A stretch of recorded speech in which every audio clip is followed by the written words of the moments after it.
Welcome to the Business Financial News Network channel. I am Banny, and my job is to relay the latest business and financial news.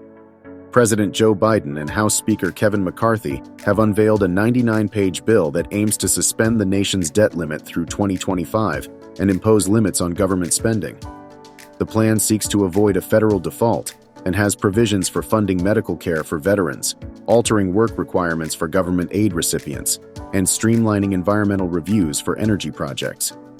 The bill is set for a House vote on Wednesday, giving the Senate time to consider it before June 5th, the deadline provided by Treasury Secretary Janet Yellen to avoid a potential default.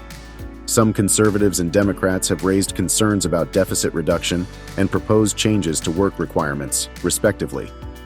The agreement maintains non-defense spending at a roughly flat level for the 2024 fiscal year, followed by a 1% increase the following year. The debt limit would be suspended until January 2025. The bill aligns with Biden's proposed defense budget of $886 billion for the next fiscal year, along with $704 billion for non-defense spending.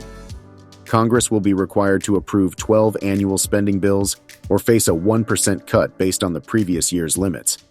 The legislation aims to limit federal budget growth to 1% for the next 6 years, although this provision would not be enforceable after 2025. The plan is projected to reduce government spending by at least $1 trillion, according to the White House. It fully funds medical care for veterans, including a dedicated fund for those exposed to toxins. Unspent coronavirus relief funds, approximately $30 billion, would be rescinded, affecting various federal programs such as rental assistance and small business loans. Pandemic funding for veterans' medical care, housing assistance, the Indian Health Service, and COVID-19 vaccine development, totaling around $5 billion, is protected.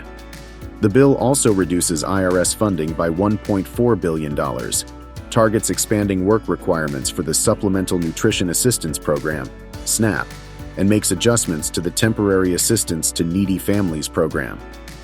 Changes to the National Environmental Policy Act would streamline environmental reviews, assigning a single lead agency and simplifying assessment and impact statement requirements. The bill grants special treatment to the Mountain Valley Pipeline, approving outstanding permit requests. While the Republicans' proposal to repeal clean energy tax credits and the fate of student loan relief will be decided by the conservative-leaning Supreme Court, the bill ends the pause on student loan repayment. The fate of student loan relief remains uncertain, and the Supreme Court is expected to make a decision before the end of June. Work requirements for some Medicaid recipients and the repeal of clean energy tax credits were excluded from the final agreement. What do you think of the current debt ceiling deal? Do you think this deal will pass the House and Senate? Let me know in the comments below. Let's get a discussion going. If you want to be updated on the latest business and financial news, hit that like, share, and subscribe button. Take care and have a great rest of your day.